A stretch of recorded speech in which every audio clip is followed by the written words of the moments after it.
Secret friends, unite!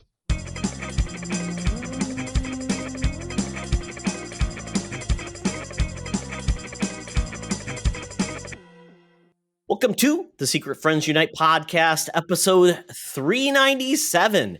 This is your guide to the geek side. And before we begin, please check out all of our podcasts on the Secret Friends Unite Network podcast feed. You get the Star Wars, the Star Trek, the video games, and all things geek with this podcast you're listening to today. And then when you're done there, go to YouTube and subscribe to our YouTube feed where you can see wonderful faces like Charlie, myself, our backgrounds, and our wonderful guest, who we'll introduce in a second. And before we go any further, we're going to be giving away a special controller that is specifically for Secret Friends Unite. It's an Xbox Design Lab controller that we'll be giving away in celebration of episode 400 of Secret Friends Unite and episode 100 of Co-op Mode. So it'll be a specially designed, unique one-off with a special message. So with that, we're going to tell you how you can win that controller very soon. So with that, I am Todd Oxtra, one of your hosts, joined by Charlie Carden. Woo! Man, cannot believe we're going to hit the big 400. That was the, and we'll have to pick it for the cover, but that's when they killed Aunt May and Amazing Spider-Man. Boy, did that not last. So we need to come up with a stunt. Maybe we'll kill off Madam Webb. Ooh, yeah. Oh. There's always got to be a death and somebody Yes. comes back. Yes, so, exactly. She comes back as a young hottie and, kind of like the movie. She's going to come back as Megan. Oh, I don't want to get too far ahead Yes. on that one. Yeah. Ugh. So with that, though, we want to thank our guest for coming back. Even we warned him, don't come back because, bad things could happen. It's cursed, probably. So, it's kind of like The Ring. That is Mr. Eric Hultgren. Thank you for joining us again. This is going to be a lot of fun. Thank you for having me. 400. That's impressive, friends. Super. I Yes. mean, I know we're on 397, but 400 is impressive. Right. We had different restraining orders. We had execution, stop doing this, but you know what? Hey, Nothing it didn't stopped stick. us. Nothing. Unstoppable. So, Eric, did you get a warning? Did a friend of the court come by and say, you're not allowed within 100 feet of the Secret Friends Unite because they could be caustic? No, I did not get any such warnings, okay. actually. Good, I was good. quite honestly, for this episode, I was told to be here by Charlie. I wasn't even really asked. Oh, okay. People always listen to me when I tell them to do things. Everybody knows. Apparently, that. our fake lawyer that we've created through AI is doing his job. Oh, what's a fake lawyer AI name? It's not. It's John Tortlaw.com. John Tortlaw. Oh my God. Oh, totally yes. nutso. But even more so nutso is talk about a fashion plate. Back in 1970, we had issue 397 of Supergirl, starring in Adventure Comics for 15 cents. And she's, you see her so much exposition. She's hanging out. She's looking at a bunch of storyboards, designing her new outfit. Not at all sexist or anything. The readers have sent in so many great ideas for a new costume that I just don't know which will I pick. So they're inferring that these are all submissions. Breaking the fourth wall, apparently, back before She-Hulk did it. And so can you guess which new costume Supergirl will choose? If not, follow her two mystery guests in a battle against, these are all broken up into word balloons, the terror that stalks Stanhope Campus, the evil Zond, and see if you guessed right. Zond is this really creepy character. I looked a little bit, I did a little preview of this comic. Zond is this weird creepy demonic character that she's fighting, which I found very interesting. But I love it that she is got the fashion plates and everything going on. So Eric, if you had to pick one outfit for Supergirl to be in, what should be her new costume based on these? Do you know the answer already before I pick? I don't know. I do know the answer, so I won't give it away. So I won't influence your answer. Oh, you're saying one of these she actually does pick? Yes, she does. Okay. Well, I have my choice, but Eric, go ahead. Man, the tort law one is right there in the middle. If you wanted to pick one, but I'm not going to pick that one. Super lawyer. Yeah, Supergirl lawyer is clearly right in the middle. You know what? I think far left would probably be the one they went with. Ooh. I sort of like the cape off to the side. I think that's like a commandant look, right? It's very and authoritarian. look at those Barbarella boots. I mean, they're all the way up to the high. Those are high thighs. And you didn't like the vest. You didn't like the vest. The problem with the vest is like the rest of the outfit. It's really a swimsuit. Isn't quite long enough, right? It's just a swimsuit. Right. It's very weird. Well, I mean, it's spooky season, but I don't see too many people wearing vests with swimsuits. So. No, yeah, exactly. Yeah, it's a real cross patch of weather pattern. So did Kanye do that yet? Kanye hasn't tried the vest in his swimsuit yet, apparently. No. So he's tried a lot of things this week, but that is not one of them. Not that. Oh my God! So which one of these is the real one? Is it the one? I will give it away. It is the one with the beaded belt. So essentially a cape with almost like a little go-go outfit with a beaded belt. So not too much different than what she had before, but no sleeves. So very slimming. Very slimming. Oh my goodness. Well, I feel bad that the super lawyer didn't get its time to shine. That is such a shame. But someone who never fails to get their 15 minutes, seconds, hours, whatever it is, that would be our senior news correspondent. We're talking about our number one 122-year-old senior news correspondent. That's Madam Webb, down at the corner of Hollywood and Vine. It's time to go get those latest scoops. Let's make it happen. Now it's time for Madam Webb's rumors and news. Take it away, boys. Thank you, Madam Webb. Well, Eric, this is your second dalliance with Madam Webb. I don't know if there's any openings in Michigan media, but if there are, Madam Webb would like to apply, and she is looking to be the empress of the Great Lakes News Quorum. Is that a position that's open? I feel like it's an election year. I think we can vote for anything, really. Empress of Michigan Lake Media seems like a thing that you could be. Yeah, it's a democracy. Yes, absolutely. Okay, well, we'll see how that goes. November 7th. I don't know what the date is actually for real date of elections, but you know what? We'll tell her it happened and, make up the story you'd like. She doesn't listen to this podcast anyways. Oh, well. First story we've got this week is, Dwayne "The Rock" Johnson is really, really becoming like a one-man army to really push DC into a different age. I feel like he's the one guy. He's the guy. He is the Kevin Feige of DC, but he's an actor. Is that what you're saying? Exactly. It's so bizarre. I don't understand it. But you know what? Let's just go with it. You know what? He's never failed us. I mean, he doesn't make a skyscraper film. He hasn't made a Hobbs and Shaw. Skyscraper, which killed my 2018 movie bracket. Exactly. So he's never done wrong before at the box office. But he is basically saying... To be fair, Todd, though, Skyscraper was the world's greatest duct tape commercial in the history of duct tape commercials. It was a 2-hour commercial for use of duct tape. You're absolutely right. I've never seen a trajectory that defied physics from jumping from one building to another, but he did it.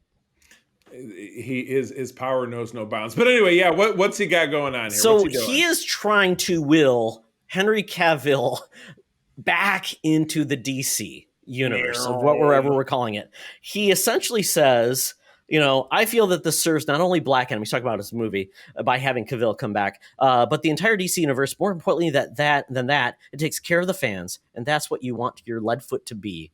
Leadfoot. Okay, so yes, phone calls, meetings, but this was years, 6 years to get that done. I'm going to say that again. 6 years, we kept talking about this, and they kept saying no. Now that leadership isn't there anymore, and we usher in a new area of the DC universe. Oh, God, it's a wild, wild west. No more leadership. Yeah, so, and then we were talking offline about Black Adam's. Apparently it's like extra credit scene has leaked. I've not watched it, but apparently that, Superman will appear somewhere. We don't know that. So once again, we're not spoiling anything. We just don't know. I haven't watched it. And if you have watched it, then just play dumb and play along. But yes, this kind of comes back to the fact that we've had Superman continuing fighting people. I want him to get along with his super pals. Do we really want him to be beating up Black Adam and The Rock for like half of a movie again before they decide to be pals? He's really scrapped with every other character because really in the Justice League, he fought all of them because he came back from dead. He's like, I'm a zombie or whatever. And so, who has he made nice with? You know, he was pissy with the army. He was, he killed General Zod. Then he fights the rest of the Justice League. I mean, he's, Christopher Reeve would have been like. Did he? He didn't kill little Jimmy, right? His Superman's pal. No, I don't. We didn't get that kind of little Jimmy. No, I think Jimmy got killed when he was like going to like the Middle East for some reason in that movie. Yeah, exactly. Yeah, I know. Zack Snyder, why do you kill Jimmy? So Eric, just as big fu.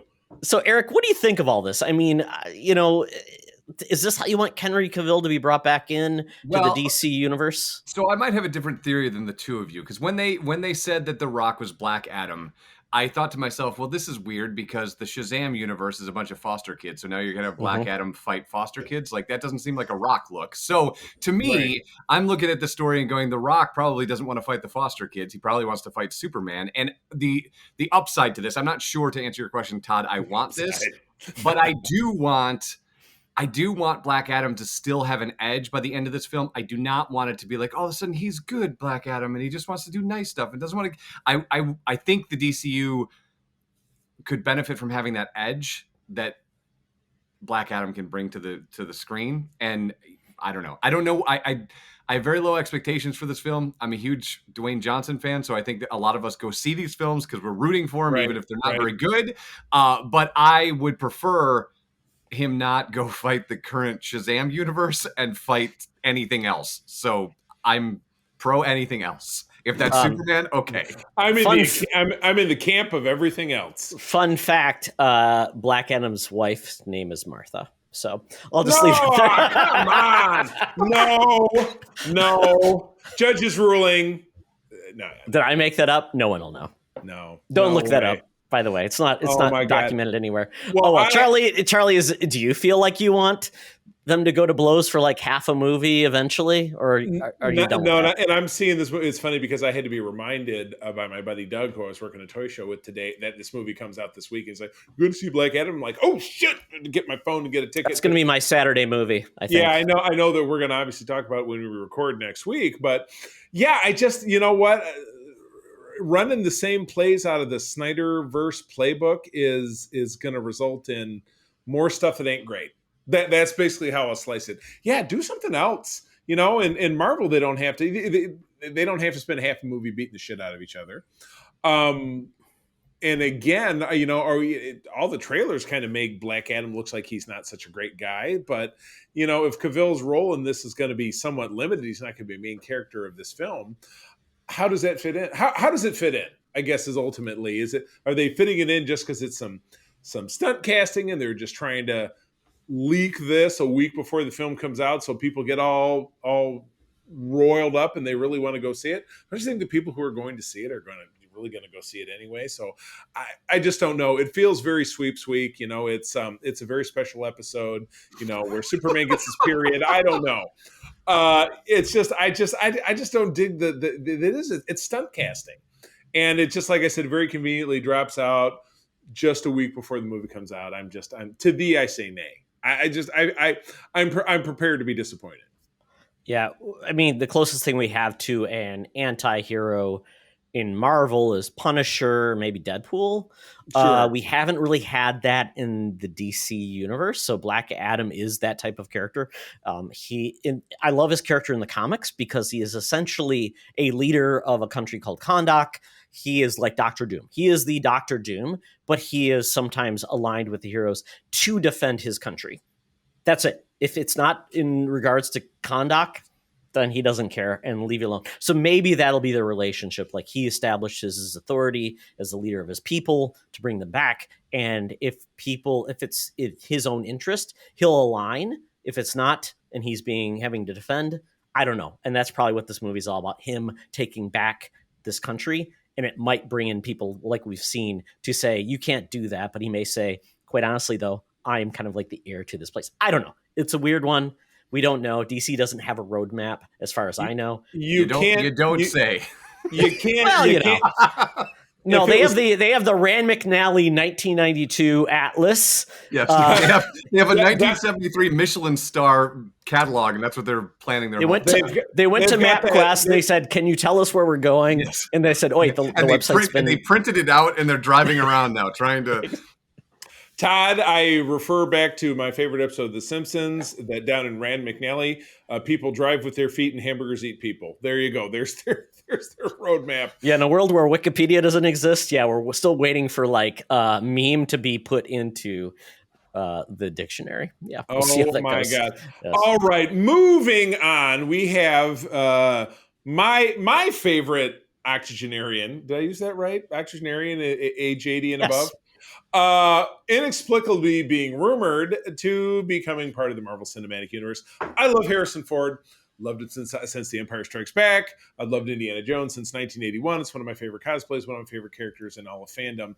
Now the dog is wagging the tail wagging the dog, that he may be taking over the role of Thunderbolt Ross, portrayed by the late William Hurt, in the upcoming Thunderbolts, and or becoming the Red Hulk, if they are so inclined. So Marvel wanted to make the big announcement at D23, but the dreaded KK, that's Kathleen Kennedy, didn't want it to, this was the did I step on your moment, didn't want to take it away from the bride, which was Indiana Jones 5.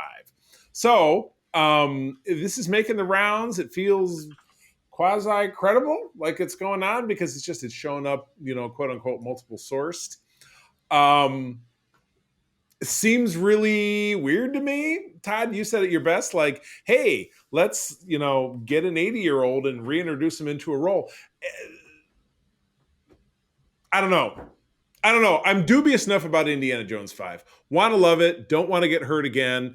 Obviously, I'm going to be, kind of neck deep into it. I'm excited about this film. It's a great cast of characters that I really enjoy, from a heritage comic title that I really enjoy. Todd, we talked about this, as this news has been evolving. You and I, love the Thunderbolts comic back in the 90s when we were in college.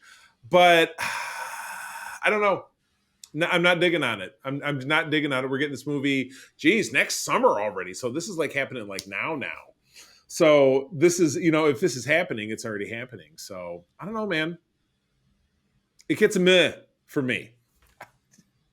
I just don't get this. Harrison Ford hates franchises. He just does not like them. I mean, he begged, stole, and borrowed to get out of Star Wars. No idea why he did Indiana Jones again. Well, he loves that role specifically, but he doesn't love franchises. Yeah. And the fact is, William Hurt passed away and he was in this role, and he's younger than Harrison Ford. And if they want this character to continue, you don't hire an 80-year-old to be available for the next 10 years. You just don't. I mean, maybe Callista Flockhart wants him out of the house. Maybe I don't know. I don't know. They be in movies. They brought back Picard, and he looks, the character of Picard looks way older than Patrick Stewart. So, but still, it's kind of hard to I'm just excited they managed to finish recording Picard before Patrick Stewart mysteriously died of, being ancient. But he died of being old. Yes, that's my favorite diagnosis. Well, he and Harrison Ford are the same age, I believe. So, but Harrison Ford has not looked the same since like the 80s, whereas Patrick Stewart has looked the same for 40 years. He's been bald and kind of gray, so he kind of has. We haven't seen that transformation in his look, except maybe some looks. Now Harrison Ford he's great. He is probably the best looking 80-year-old I've ever seen. Probably, but he's still 80 years old. Yeah, exactly. So I don't know, Eric. Do you want Harrison Ford to finally get his entry into the MCU this way? So I don't know that I would say that I finally want Harrison Ford to enter the MCU, and I know we're going to talk about She-Hulk at some point, but clearly what they're doing in She-Hulk, we're bringing in a whole bunch of Hulk lore, so I'm sort of excited about Red Hulk, if that's a thing. But to your point, Todd, I don't know, since Marvel plans everything out 67 years in advance, I don't know what the plan is. Yeah, right. Either he's in one Thunderbolt and that's it, just to get the cachet, and then something happens, or... Right. You're rolling the dice again. But I can't say that I love him. He obviously knows what he's doing. And to your point, Todd has often said how much he hates franchises. So I guess watching him perform in this last, two of the Star Wars and just seeing like it was paint by numbers, I'm not excited about that. If you're just putting him in there for him to go through the motions. But I am excited about all the Hulk stuff. So I can meet you halfway. Right. Right. We could take grumpiness and put into a Red Hulk, right? Certainly could do that. Right. Yep. Because what's grumpier than my a Hulk, ship, right? my plane, my helicarrier. Rah! I remember when gas was a nickel. Brr! Oh my God. So we will, like I said, we will find out about this in relatively short order because it's supposed to come out, in 9 months, basically, almost, pretty much. Yeah, so they got to get that roll going if it's actually going to be happening. But something that will happen probably before this, and you might be horrified. You may not want to even watch this, and that's a new movie called Megan. It's M3 again, so because it's techie. M3 Gan. And it's not the trequel. It's not the third movie in a series of Megans. It's just one, and she is a robot, essentially protector. This is essentially like if Chucky was an animatronic, an oversexed animatronic tween. Yes, basically. Tween to take care of a child and be a friends to the end, because this child essentially her parents died. She has a caretaker who is a 20-something who works for a lab that does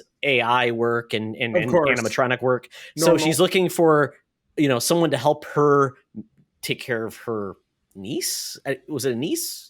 Yeah, cousin? I'm not sure I caught that from the trailer, but yeah. So some relationship where this person who probably shouldn't have a kid anyways is now thrust upon managing a child. So she's like, you know what? I will make a AI robot to take care of you because it's easier than me doing it. Yep. You know what? It's not like it's going to turn violent and kill small children or whatever. It'll be fine. I'm sure it'll be fine. Yeah, so apparently we've got the Olsen twins are back making movies because that's who looks like is Megan, who is this really weird, like very like realistic looking human.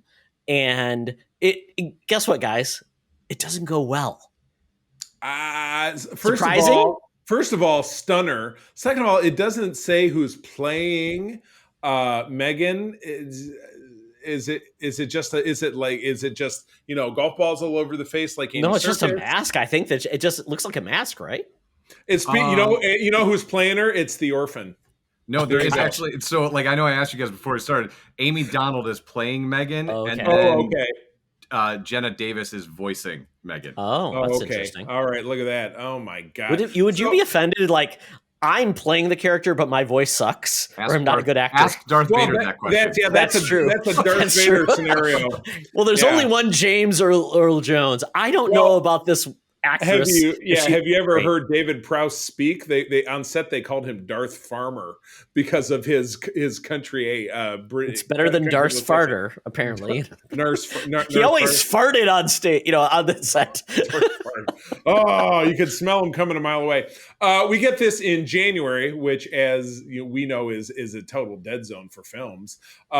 April and I love this kind of shit. We'll definitely go see it. I'll probably put this trailer on for her after we get done recording because it's fucking jacked. Oh my god!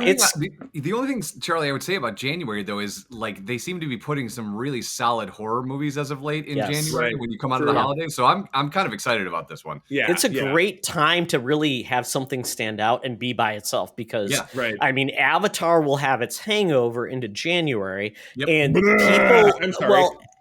But quite honestly, I mean, unless you're really big about Avatar and seeing it a million times, it's really that counter programming, which definitely seeing a weird, creepy doll do these weird, funky dance moves. And it's just weird. And like I said, it doesn't look bad. It looks pretty good, but man, it looks creepy.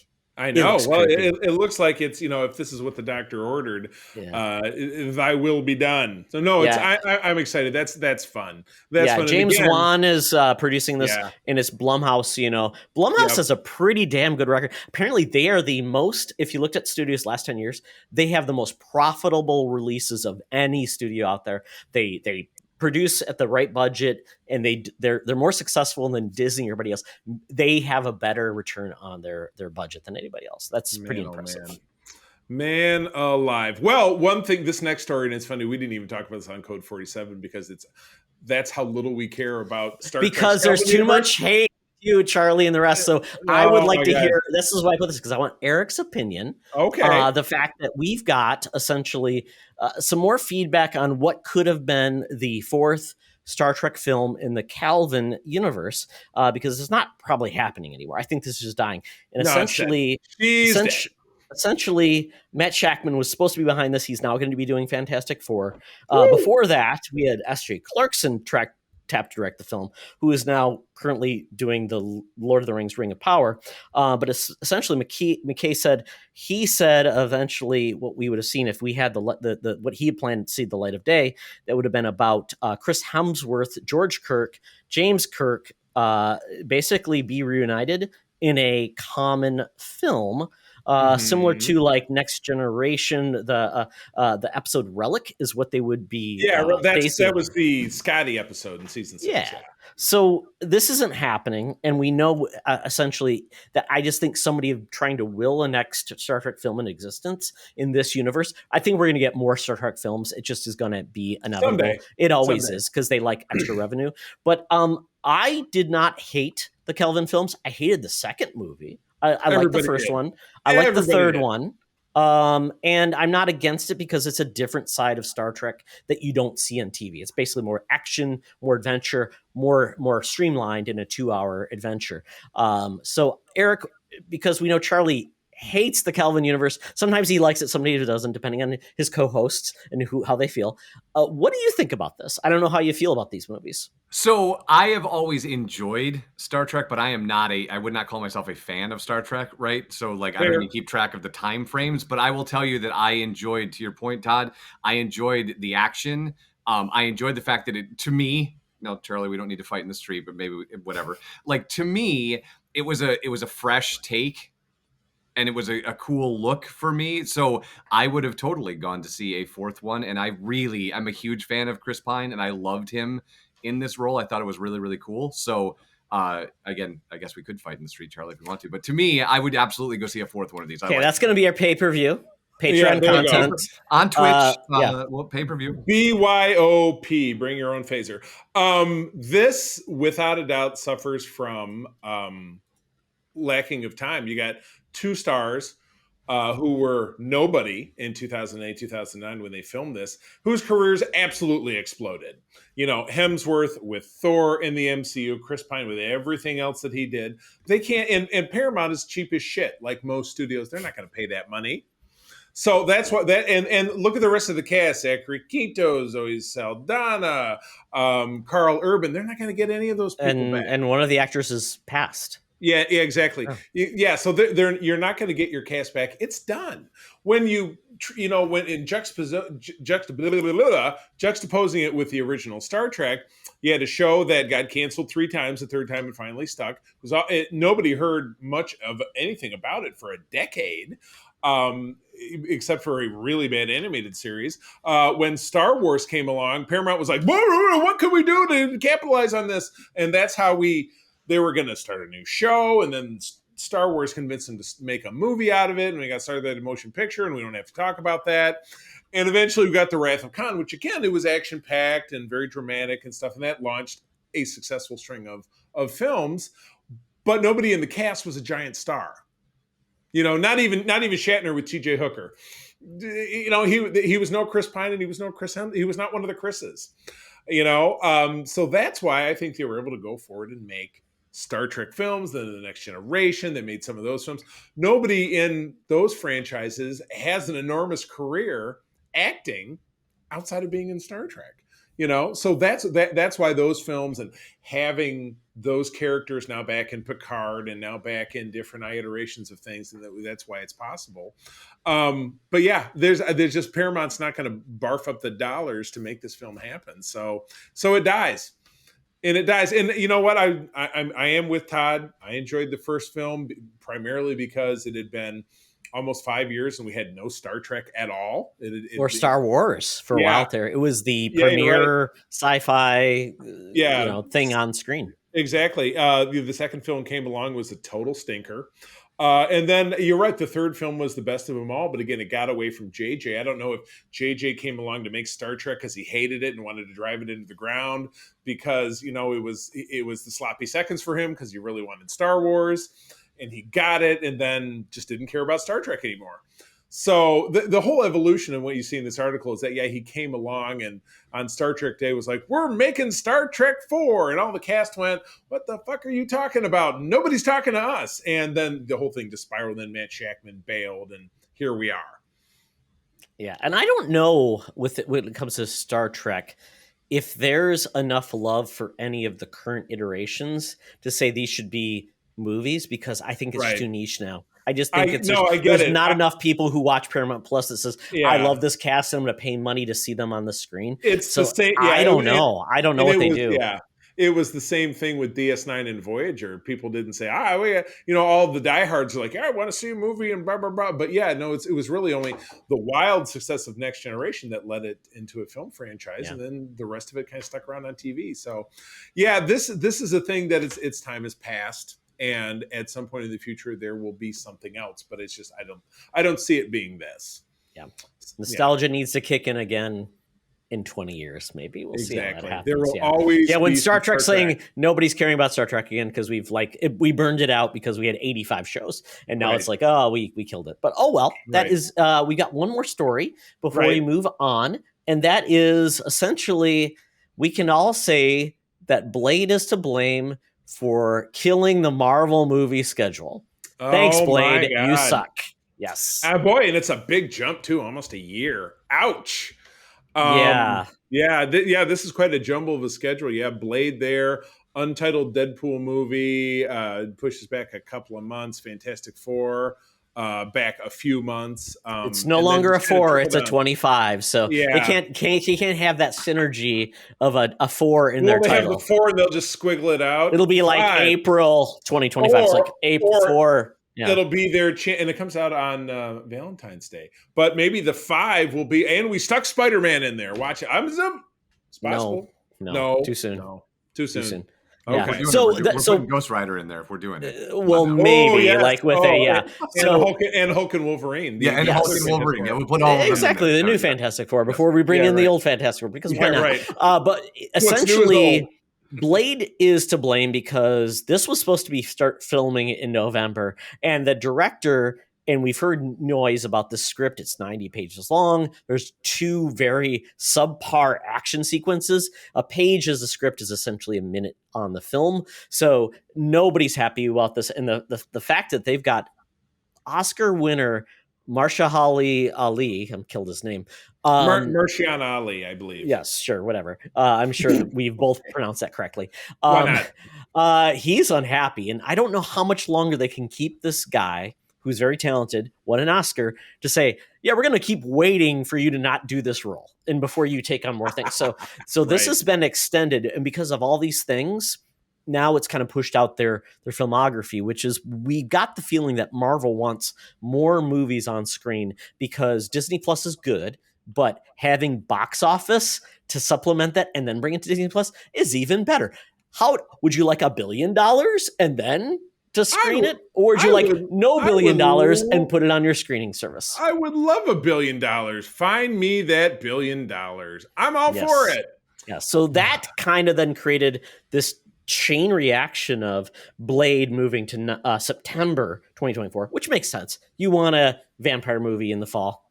Good deal. Then we also had the Deadpool movie, which we just talked 2 weeks ago. They claimed their space in September 2024. Now moved out to November, and these movies cascade once you get inside Charlie. So this is interesting because I don't know what's before Blade, but I don't know if that makes a big gap. I don't know, man. I will say this. I think they benefit from a big gap. Okay. I think you are asking so much of someone to have to watch 97 shows before they go to the theater. You know what I mean? Like, so true. You know, I really, and I'm not kidding. I think they would benefit from a break, as long as, from a Disney Plus programming perspective, as long as you can fill that gap with Star Wars or something else. I think they would benefit from taking a break and letting people just enjoy what's out there, as opposed to, right now we're in this, there's a gluttony of content to watch. If you're you have any nerddom bone in you, there's so much stuff to watch. It would be nice to spread some of it out so that we don't go into December and be like, I've watched all the things. I have nothing to do for an entire month as I wait for you to put out the next Disney Plus series. So yes, feed us. It sucks because I really wanted to see this come to fruition. I mean, all the things, the way that it connects to the Eternals and the Ebony Blade and all that sort of stuff. I was excited about where that would go. And I hope we still get there, but I don't know. I want it to be done right. And quite honestly, there's a little bit of, I feel that Marvel hangover for reals. So I would like a little bit of a break. You aren't the only one. I'm aware. I'm not the only one. Yeah, exactly. I think Charlie even shared a comic like it's basically someone saying, I don't love this Phase 4 thing. And it's basically saying, and this group says, okay, but that's reality. You need everybody to like Marvel, not just a small subset. And that's why Marvel is so popular. It made so much money because everybody was so excited about what was going to happen next. Now it's like, I don't know what's going to happen next because I've lost track. And I've lost a lot of interest. So, and it's not because it's a niche thing. It's because it's just too much. And like I said, when you had 3 movies a year, easier to keep track versus like 6 TV series plus 3 movies. Now you've doubled your ability to care for people. And I don't know. I want Marvel to do well. I like what they're doing with the film, and this is going to come out in our She-Hulk talk. But I get it. If you want to be the biggest thing in the world, you've got to appeal to the biggest broad base. And right now, I don't think Marvel is. Right. I don't know, man. Like I said, there has to be a balance at some juncture or it's going to flame out, and it's going to flame out regardless. That's the way it works with really anything. Unless you're the Fast and the Furious, but you only have one movie every 3 years though. Right. What has gone up and never come down. I mean, there must be an example. I can't think of it, but it always, just like James Bond peaked, it came down. Harry Potter is completely done with the Fantastic Beasts. So there's not many that have continued to just peak and peak and peak. Yeah. Things are cyclical. It'll circle back in a certain fashion, but even Star Wars right now, we haven't had a movie in 6 years, right? What we said. So and it'll be another 6 before you, another 3 to 5 before we see one. So I don't know. Again, this kind of thing is always in flux. It'll come back around to be something or other. So I'm not worried too desperately. We will get something. Really? Oh, I'm surprised. Yeah, I know. I just thought they shut the door and say, sorry, Marvel, it's over. We are all set forever. Good night. Yeah, exactly. Yes. So that's it for Madam Webb. So now it's time for us to pack our bags up, get in our Uber, head over to the Geek Easy where we can get our nerd on and our drink on. So let's go. Talk nerdy to me. Talk nerdy to me.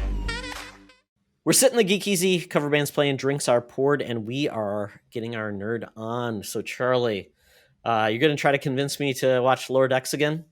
Yeah. No, it was great. We just talked about this on Code 47, which will be out by the time you're listening to this. Peter and Katie and myself, bi-weekly talking about Star Trek. This is just a show. And again, Todd, you watched a few and you're like, meh, whatever, I guess. I tried watching it at night and I fell asleep. I'm like, oh, apparently it didn't engage me. And that's Lower Decks' fault. Come on now. But anyway, this is a show, and I kind of liken it to what I think in kind of with other Star Trek shows. TOS is not a great example because its 3rd season was its worst because they were cutting the budget trying to get it canceled. TNG hit a stride in its 3rd season. DS9 more in its 4th season, but the 3rd season it was vastly improved. Voyager took a big leap forward in season 3. So Enterprise was awesome in its 3rd season. I think Lower Decks is kind of doing the same thing. Every episode has just been a blast. We were just roiling. There was a great episode that was kind of a sequel to something that happened in season 2. It was very, very satirical about the exocomps, that's a TNG reference, the little space box. But we found one that was, they were sentient, but one was an ensign on the Cerritos, but was a narcissist and abandoned the crew in their moment of need and then ends up on a planet. And it was hilarious. And then the second one was and anybody could appreciate this, but one of the characters wrote a holodeck story where it was a sequel to, again, another episode from previously in the series where he's a hero captain and, it's just getting all of these hijinks. The show is a blast and it does its best by picking apart, making fun of Star Trek. It's Galaxy Quest. I'm not going to say the Orville because Screw the Orville. But it's Galaxy Quest personified into, I'm not even going to say Rick and Morty vibe because I don't watch that show, and it's not quite as raunchy really as that, but it's fun because it still fits within Star Trek canon, but it spends most of its time poking away at the show. So I would say yes, obviously intrinsic knowledge of the show is helpful, but listening to the three of us talk, Peter and I are very heavy into Star Trek, where Katie is getting into it slowly, but she's the one who helped me have a deeper appreciation for this show, because I think for someone who's not like into Star Trek like Peter and myself, who can find an appreciation for it, I think it demonstrates that it's potentially a little bit more accessible because of the type of humor. So at any rate, as I was saying, I really do enjoy the fact that getting into its third season, I feel like they haven't had a duffer of an episode, which a lot of the Star Treks do. Picard really did. I mean, my God, we've talked that one to death about how friggin' terrible it is in its second season. And I've just really been enjoying it. So anyway, Star Trek rant end, and moving on, we've all watched the finale of She-Hulk. I'm going to actually turn this one right over to Eric, because Eric, you had some kind of strong thoughts right out the gate. So I'm going to let you have this one. No, I will say that from minute one of She-Hulk, I thought Tatiana is probably my favorite person in the MCU cast, right up there with Tony Stark and Deadpool, right? Like top three characters. She is pitch perfect in everything. My thing that I texted you about that I struggle with is I had no problem in the episode before that we're sleeping with we're sleeping with Daredevil, and that would make a lot more sense. That would make a lot more sense. That would make a lot more sense. All of the fourth walls while they're naked. Yes. But you sleep with Daredevil and he does the walk of shame. I'm totally fine with that. But then he's like hosting the family barbecue. My concern is not necessarily She-Hulk specific. It actually has nothing to do with the show. It has to do with introducing this character that I don't know how you're going to write it out of this corner, right? I loved the finale. I loved the self-referential. I liked all of the stuff that was going on. I liked the timeout in the middle. I liked all of that stuff right up until the family barbecue, where Matt Murdock is now like giving you his spice recipe, when like the Netflix Matt Murdock is a completely different character. And we don't need to do that one, but I don't know how I'm supposed to take this one serious, because you see what happens in the MCU with a character like Ant-Man. It's next to impossible to pull it back and me to take him serious when it matters, right?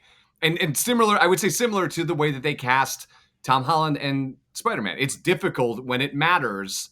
When Aunt May dies, it's hard to bring him back for it to be serious, because everything is a joke for 2.5 hours except for this 6 minutes, right? Whew. But I would say without a doubt, and Todd was poking me last week, and he's fun, and he said, I said, I think this one's my favorite, and he was like, but this is just the one that's on.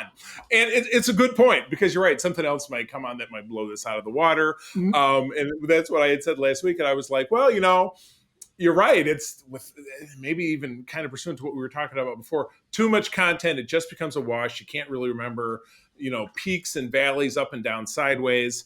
But this was the most fun I think I've had watching one of these shows in a very long time. Yeah, and I did not know that I wanted a superhero Ally McBeal, but clearly that is what we're doing right now, and I was here for it. So we didn't get a Dancy Baby though. No, we got. But you did get Megan Thee Stallion and the twerking. That's true.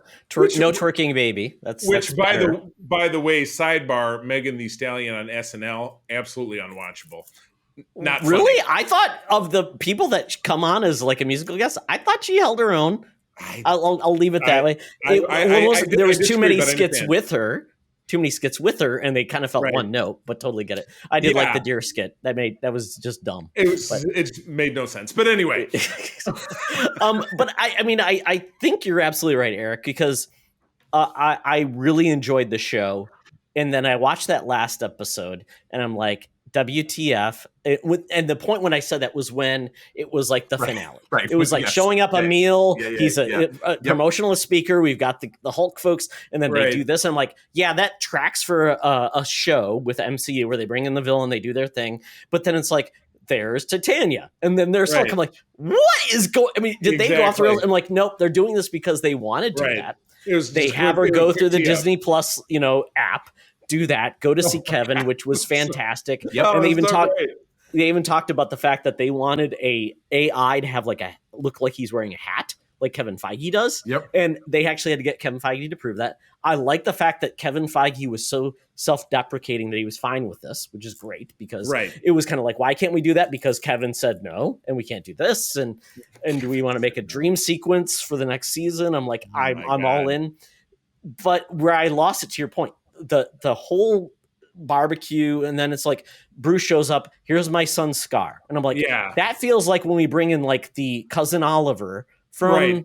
from what was And Brady Bunch, And and that's how it felt. That's what I meant. That's what it felt like. And that was the part of it that you were supposed to take seriously because you're like, But oh, it didn't. But I didn't. Yeah, but you couldn't. Yeah, you're right. Well, you're right. They had you on the line, but then the big yank. So Yeah, it was well, just you like, couldn't. and Yeah, now, you couldn't. Yeah, you couldn't because it's number one, the show is too short. Number two, if you don't know, this is my point about like, give me a second. If you don't know what's going on with Planet Hulk, you would have literally no idea why that Exactly. even matters. Yeah. Right. Right.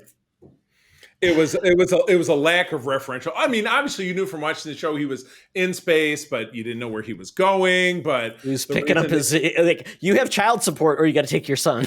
Yeah, this Hulk, is Hulk, it's your weekend. You got to come these grab are the kid. these It's are your weekend. Yeah, these are your 2 weeks in the summertime. So she's got tickets to Space Vegas or whatever. So It's very weird. Yeah. It was very weird, was especially very since he potentially might be in the Young Avengers because we can't have a Hulk film because of that like Paramount deal or Universal deal. I thought that was It's over very now, odd. though. I thought Maybe- that was over. Yeah, it just felt so weird. It's like they didn't have to do that. It just felt Right. like, okay, and unless you're like so in the weeds, that bit doesn't pay off. And it's like that felt weird to probably like 90% of the people watching it. It's just like, oh. So Yeah, I like mean, it. Yeah, I like what they did in a humorous way, but it's So not for different, everybody. yeah. I totally get it. But it's fun. And she was great. I loved her as a character. And we got so many C-list characters that were a lot of fun. Maybe that would have just been enough if we just had her do those things. But I don't know. I don't know. It was like I said. I think to Eric's point, we were going along great.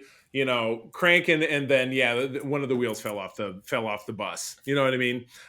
They tried to pivot too hard into making us understand something, making them, the other people who are watching for the first time, being like, why does Hulk have a son? What did I miss?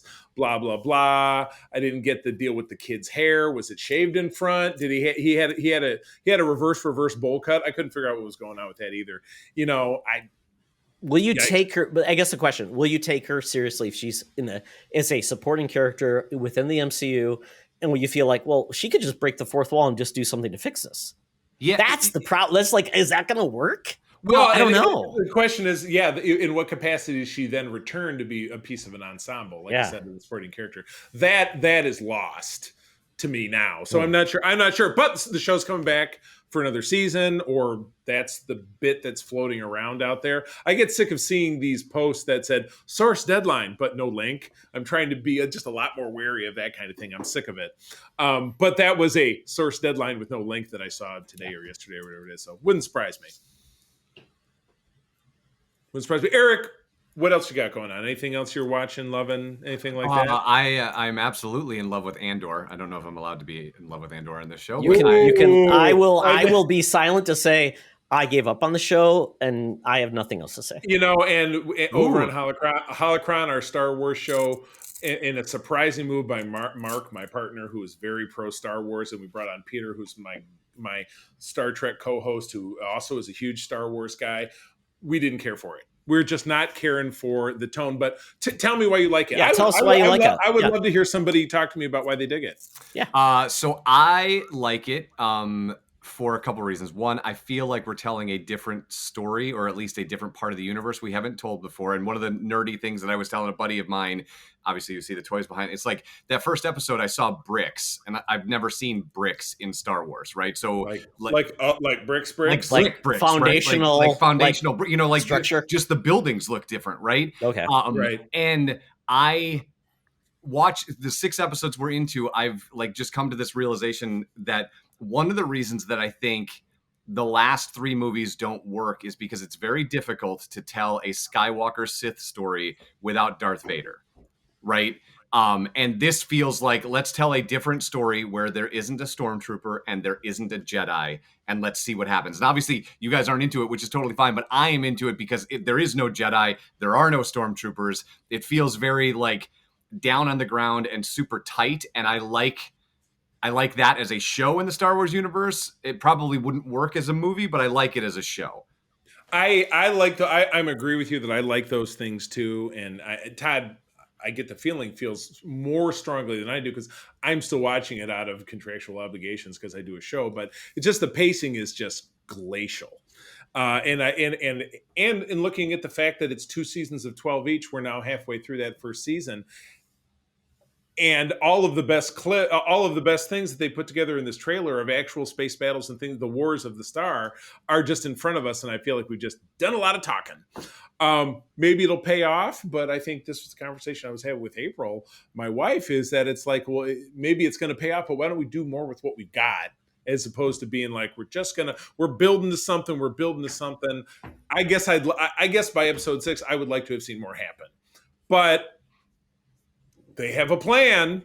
It may not be a great plan, but it's going somewhere. I hear you. I will say, to me, I am okay with the pacing because I thought Obi-Wan was not a thing that I dug at all, and Boba Fett ended up being an episode of the A-Team with Christian as B.A. Baracus, right? So this to me feels like somebody at least crafted a story that I had not seen before with characters that you may or may not be into, but I am all in on Andor right now.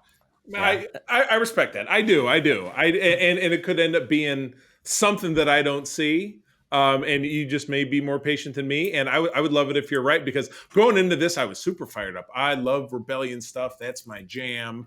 I loved Rogue One, wanted to get more out of it. And I just feel like if we're getting there, we're on a bicycle, not a motorcycle. You know what I mean? So I don't know. I hear you. Yeah, I just feel like you said, I loved Rogue One and what they did. And essentially, if you didn't know, that could have been a non-Star Wars movie and it would have worked. Tony Gilroy is awesome. He makes pacing. And I like tense thrillers, these type of things. I feel like if Star Wars wasn't on this, I don't know many people who watch it, quite honestly. Because I think it doesn't have what makes Star Wars Star Wars.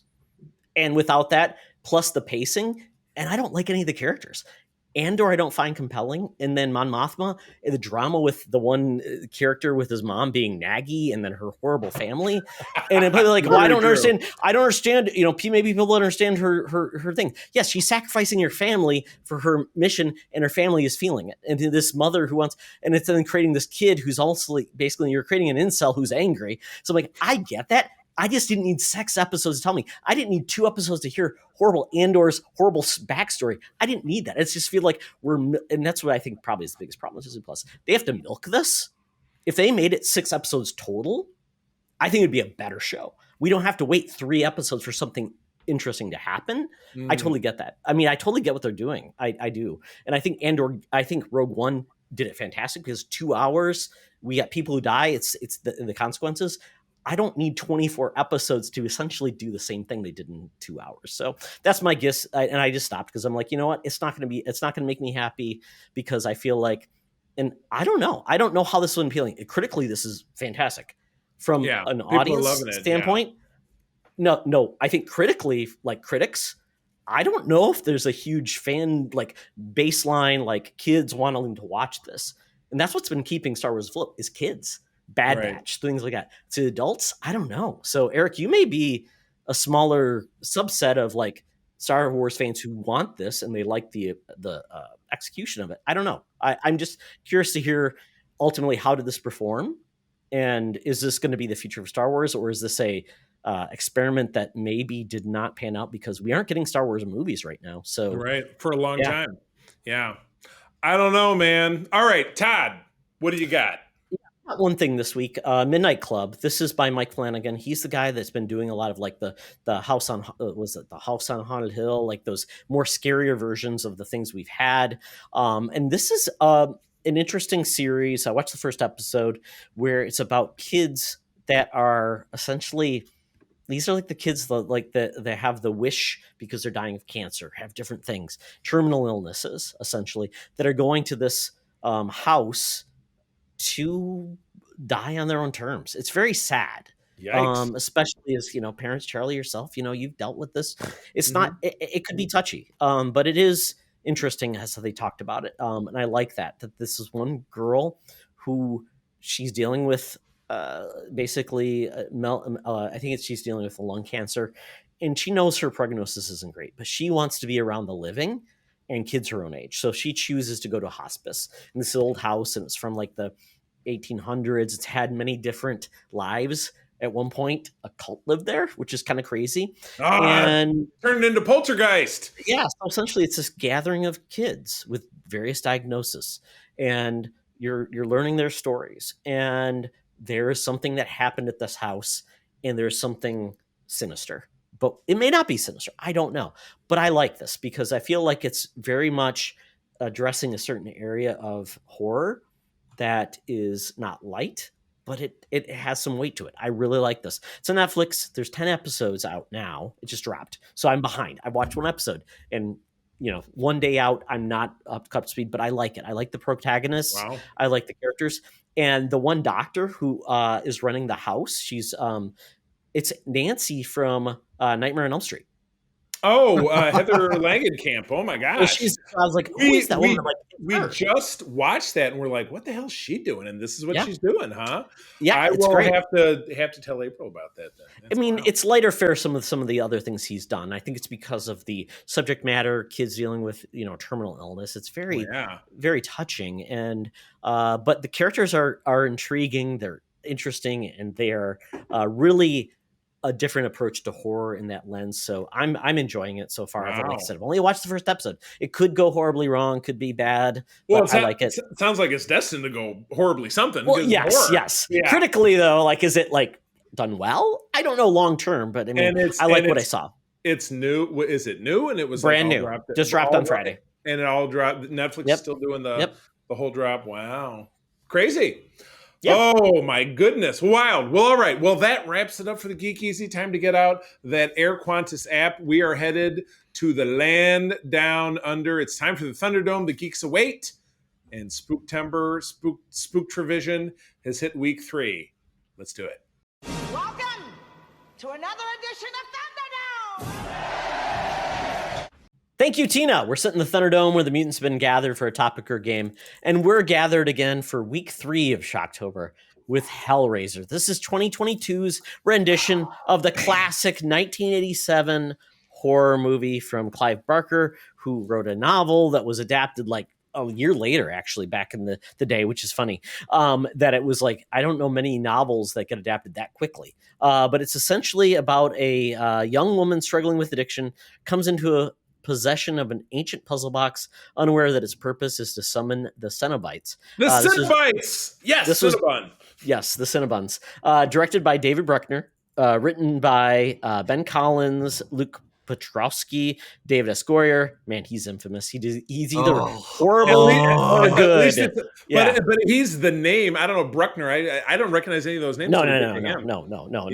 Not Jerry Bruckheimer either. It's David Bruckner. And then stars Odessa Azian, Jamie Clayton, and Adam Faison, which maybe they're people I know of, but I don't. No. So highly unlikely. The only person I can think of is the British wealthy person. He looked familiar. Do we know who he was?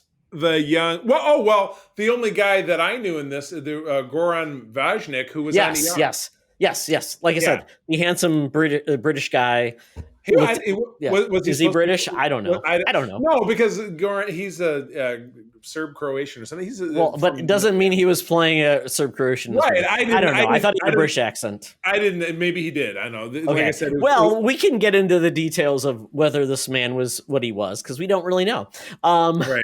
But so Hellraiser, I will give the predecessor that, or the I guess the precursor that I've seen the original by Clive Barker, the movie. And I loved it. It was of a time, feel bad that I haven't seen it. But I really enjoyed it. But maybe that is, rose-colored glasses from a previous time when movies were less complex. But I've seen both of these. and I can say that one was better than the worst. One was better than this. And we'll decide that based on your own opinions as well. So, gentlemen, let's walk through this movie. So, our essentially we open with a sex party, this mansion that's this like ridiculous house. This young gigolo is brought in. He's then shown these house of pleasures. He's then brought into this like area and then told to basically open a puzzle box. He does. He bleeds. Why would anybody think that's a good idea? He's essentially then skewered, and that's when things go awry. And I don't know how many years fast forwarded we are after that fact. 6 years. It's 6 years later. Okay, hold on, if I might. Did they go backwards or forwards? No, they went forward because this is the beginning of it. Because we saw the host, the European man who hosts this party, Victor Newman. He's Victor Newman. That's Victor Newman of this household. Which Eric, by the way, we are big fans of Young and the Restless. That soap opera. Victor Newman. Wouldn't you be for sure? Exactly. Yeah. Victor Newman is this weird like European man who. Yeah. Is like the Godfather. We love him. He's great. But beyond that, so this is how we open up, and it creates this, the puzzle box. This gigolo opens it, blood, and then we see what happens. So from there, what did you gentlemen think? Where it went from there? Eric, please. Are you sure? Yeah. No, okay. I'm not. I'll say I'm not unsure. Okay, so I love horror films, and specifically my favorite part of horror films, and I don't know what the film word is it for, but it's the preamble to the story, right? What you're just talking about. The prologue. Right? The prologue, if you will. Yeah. When you watch a movie like Ghost Ship, that has an incredible prologue, right? Where I remember that movie. Yeah, fine. Ghost Ship. Yeah, isn't it where like the wire and that was awesome. Right? I remember that. Yeah. Yes. Yeah. Right. So those are my favorite moments of horror because it kind of pushes you into the story and gets you excited.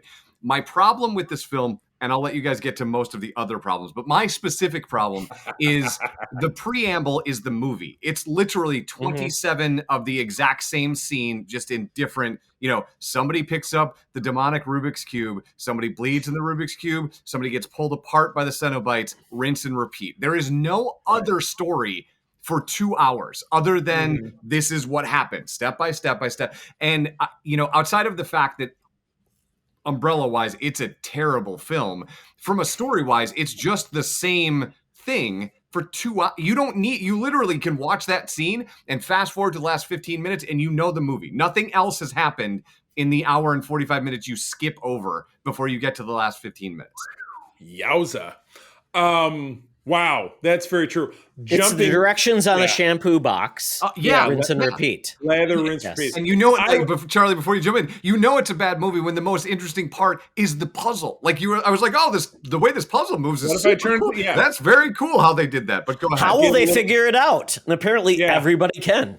Everybody's a winner in so much that everyone will be flayed and pulled apart. I cannot figure out the box that you move it around to get the ball in. I mean, these people are superstars at puzzle solving. I guess. I lied. One last thing, Charlie, before you jump in. How is it that Riley never gets hit by that fishhook thing? She's the only one who picks up that thing and misses it every single time. It's a gift. This movie from the jump, it's not like people talking. Like the movie begins with a sex scene, and the guy making love to this woman is the most. Does that feel good? Am I doing that right? How am I doing? I glommed onto that right away, and I turned to April. I'm like, man, I know that it's not like. I'm not like, honey, how am I doing? Let me take some notes. Right from there, I'm like, this is going to be one of those movies where people don't talk like people. And it was the same thing. Yeah, it was this young woman recovering from addiction. She's crashing with her brother, but her brother's gay and has a gay lover. And then there's a Latinx woman, and I think there's a black guy in there. So it's that woman was not Latinx. She was like Australian. Right, but anyway, it was all the colors of the rainbow in this one apartment. The lover, was Latinx, I think. Yeah, there you go. I knew that there was a lot of cultural diversity represented in this apartment. That there were like 9 people in there, so it must have been New York City because there's a place where 9 people would live in the same spot. But yeah, just quickly devolves into her being absorbed, finding the box and then getting drawn into this thing and that thing. And Eric, as you had said, it's all a bunch of nothing until we get right back to where things kicked off in the beginning with that scene. Why was it 6 years apart? Is this something that only happens every 6 years? I mean, and it was 6 years to devise this great plot to get the junkie to marry the woman, to get the woman to seal the plot. I mean, kind of felt like the plot was just so weird. Yeah, and I wonder if when they go to the hospital, I wonder if they're trying to the 6 year jump is because Serena locked it up. I wonder if that's what they're like. Yeah, he took it from him after he does what he does and locked it up for. I don't know. Right. So when we see the end part with the guy from ER finally getting pulled apart, which is just beyond gratuitous. What does that even mean? Like, how does the story really? It all fell apart for me. Maybe it's because I watched it over a week ago, but none of it is really sticking with me. What the hell happened? I mean, he essentially it's making a deal with the devil. This is what this whole thing is: making a deal with the devil, and then you choose your specific pleasure, pain, whatever. And I think we had like 6 different levels. 6, I think there's 6. Different options you could choose, but it was essentially the monkey's paw curse. It was essentially, yes, you wanted pleasure, but or whatever you got, or the pain or whatever was not the way you wanted it. And that was the whole thing. He wanted pleasure, right? And his whole thing was, well, you got sensation, not pleasure. So sorry, we don't do that thing. And he got like essentially a box in between his chest, which is pulling on his nerves. So he got sensation, and that was his thing. And then you got other people that got different things. And it was very weird because, like you said, he got this box found in a chest that they're trying to get a score. This main protagonist, this woman who is a junkie with her boyfriend who is a junkie. And Eric, you made a joke. It's like, what junkie has like all of this stuff in their house? Highly successful, obviously. Somebody is doing that because I don't know a junkie's like financing their lifestyle. They have these I brought that up because that's where the story falls apart, right? Because as you said, there's 7 people living in that other apartment who are friends with this guy who's the boyfriend, but they go to his house and he has 9 Eames chairs and vintage pinball machines, and you're like, we're on the same right. In a tiny shitty apartment, where it's night and it's raining. Where all the his time is like, I've got a warehouse. I just am lacking furniture to fill up my space. Yes, I do. Nothing more than I love the person who lives in the warehouse. Definitely feels like you're in Canada. Which is I'm sure where they shot this, because what don't they shoot in Canada? Yeah, we don't really know because it was like this very vague place, and the hardest part with this, I could not relate to the protagonist. And that was my biggest problem. She was not likable. And all the mistakes she made, I get it. It was regret and everything like that. But every consequence and everything she did impacted everybody else except for her. Like you said, Eric, every time she did the box, it didn't hit her. And then she would like run into somebody and like, oops, sorry, I stabbed you. Yeah. Now you're screwed. Right. Here comes the Cinnabons to get you.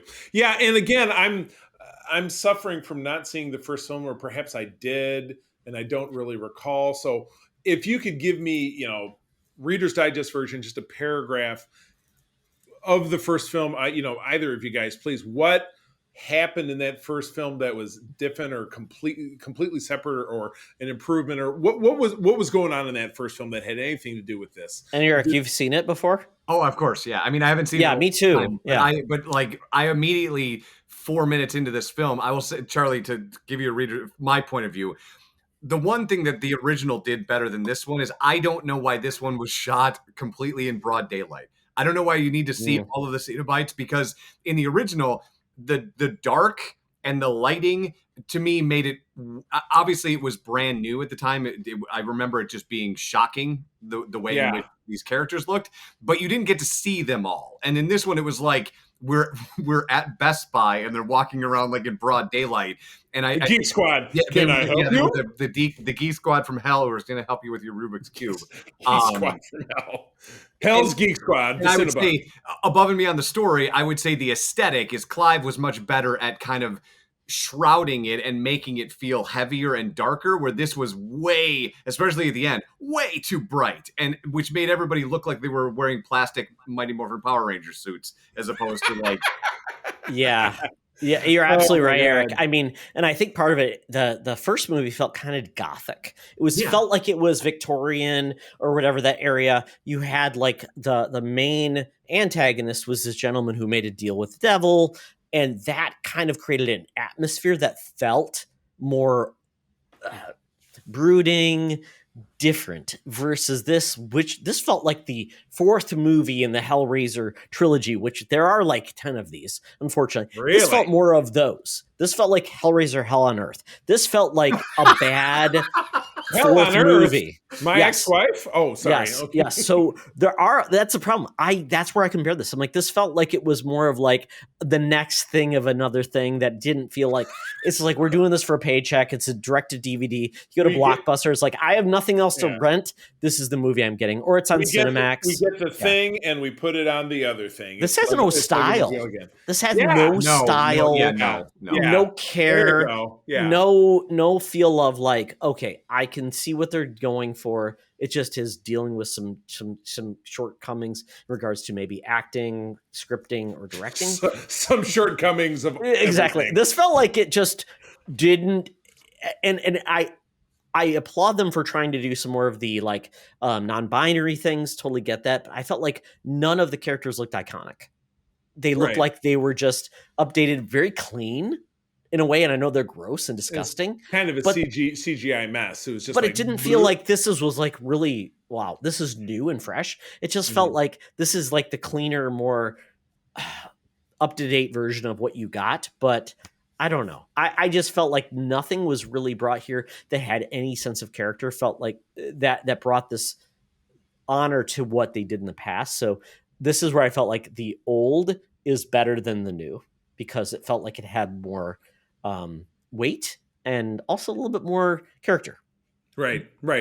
Gore for gore's sake is how I felt at the end of this. Well, and I was making the comparison on Twitter is if you look at Prey, which I don't know what you guys thought, but like to me is like top 10 films of the year, right? Oh my God, yes. And it took Predator and evolved and told a different story, right? And it did all of the things that you wanted it to do, and quite honestly opens up Predator to a whole nother way to tell that story. This did none of those things. Literally none of those things. Backed itself down into the equivalent of an MCU film with the big blue sky hole. Let's CGI the shit out of everything. Acting doesn't matter. Story doesn't matter. Tone doesn't matter. But just scare. Where with the Marvel, it's just thrill and it's all the punching. So this was all of the punching into CGI and the big blue sky hole equivalent into a horror film, which was just gross. It was just gross. I wasn't scared. I was just grossed out, and it didn't thrill me. It didn't make me think or feel. And like you said, none of the characters were particularly likable or interesting. So it just really went nowhere. And when they all died, who really cared? Yeah, and where we're left at the end, if you watch the end and you saw the European gentleman from the beginning of the movie, the ER guy, yes, brought forward and then essentially flayed. Which, yeah, exactly. It's like, I don't know where that leads us. Are we gonna just follow this team? It's like, is this the Love Boat in a weird fashion where they're going on adventures to Puerto Vallarta? And we're hanging out with them? Yeah, and like all jokes aside, right, Todd, they didn't do anything in that story to make me care about a sequel, let alone, his name is Roland in this film, let alone Roland becoming a Cenobite. Like, I don't... A Cinnabon, yes. Yeah. I have no idea what the end of that film was, because it seemed like out of left field. They're like, well, if you didn't like that ending, how about this? What do you think of this? This is a choose your own adventure, but the HCU, the Hellraiser cinematic universe. Where are we going next? I can't wait until we do the She-Hulk version where they break the fourth wall. Yeah, can you see one of the Cinnabons talking to the camera? And then She-Hulk shows up. If Pinhead is going to talk to the camera, it might have been more enjoyable. It's like, oops, there goes my skin. Can you believe we're doing this? I can't believe we're doing this either. This is terrible. Oh my God. It's terrible. Buckle up. You can't turn it. Oh wait, you can turn it off now because it's Hulu. My grandma keeps wanting to use my pins to do her upholstery. Yeah. Oh my goodness. Exactly. Oh my God. Yeah. So okay, let's do reviews. Let's give our scores. So 1 out of 10 pins and a pin cushion, because that's where we got to go. So Eric, I'll give it 2 out of 10. Ooh, that might be one of our lowest scores. Charlie. I don't know that anything's ever been rated so low. I think it's going to be 1 pin with another broken one. You can pick if it's the sharp end or the dull end. I'll give it 3 because it was free. Oh, well, that is the barometer of and it was, enjoyment of things. It wasn't like I couldn't see the boom mic coming down. The special effects were good. It was just not a good story, or I didn't like any of the actors. So yeah, I'm giving it 3. So there we go.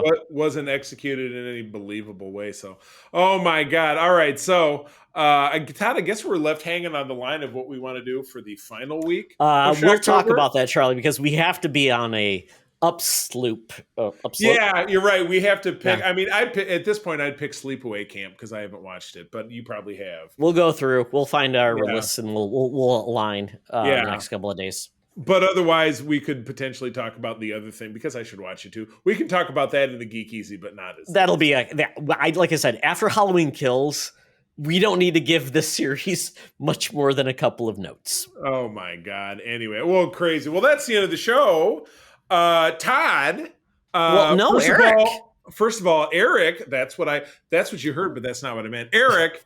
Thank you for joining us, friend. And thanks for jumping on. I apologize, Eric, for what you had to deal with. I know there'll be the post-traumatic syndrome of this movie will haunt you for days. I promise I will be fine. I promise you. Okay. But regardless, Eric, you really stepped up. Thanks for watching this today and joining us. Where do people find you out there on the socials? You can just look up Eric Hultgren on any of the socials, and you will find me wherever you. He will appear. He will appear like a Cinnabon. Yes. Like a Cinnabon. Awesome. Todd, where do people find you out there?